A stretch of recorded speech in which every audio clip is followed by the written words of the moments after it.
Our job was to convince, let's say, Ecuador to accept $1 billion loan, convince the World Bank to give Ecuador a $1 billion loan. 90% of that $1 billion would come back to the United States to pay for Halliburton, Bechtel, these kinds of, or these types of companies, to build the infrastructure, and then, which would only serve the wealthiest people in those countries. And then the country would be stuck with this huge debt, which over time would continue to be refinanced and get larger and larger and larger, so that in fact today, Ecuador owes more than 50% of its national budget just to pay down its debt service, which means there's very little money left to go to pay for the education or health services for the poor people, who are the ones who suffered from these projects. It was their rivers that were destroyed as we built hydroelectric plants.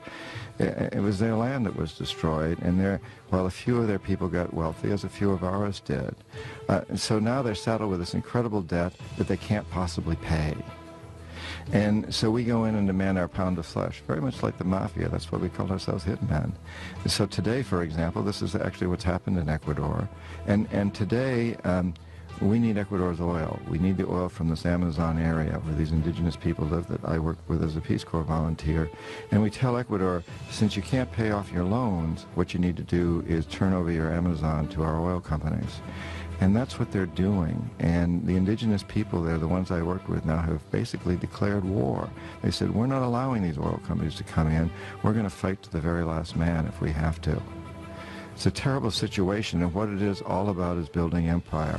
We've done this in every country around the world that has resources that we covet. Often this is oil in places like Indonesia, Nigeria, Ecuador, Venezuela, Colombia, so many different places, but sometimes it's other resources. For example, in Panama, it was the Panama Canal. And in this process, we've managed to create the largest empire in the history of the world, and we've done it largely without military might. It's been done primarily through economic hitmen like me. Now, when the economic hitmen fail, as we did in Panama with Omar Torrijos, and in Ecuador many years ago with Jaime Roldos when I was there. When we fail, the jackals are sent in. And these are CIA-sanctioned troublemakers. They will try to foment coups in a country. They'll try to overthrow the president. If they fail, if they're not able to do that, then they'll assassinate him. And Jaime Roldos of Panama, who was not overthrown, so he was assassinated.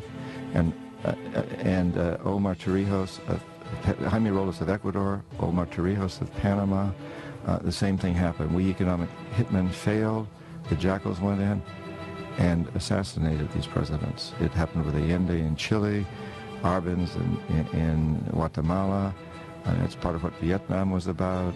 And when the jackals fail, and the economic hitmen both fail, as in Iraq, the final step is for us to send in our young men and women to die and to kill. And that's what we're doing in Iraq today.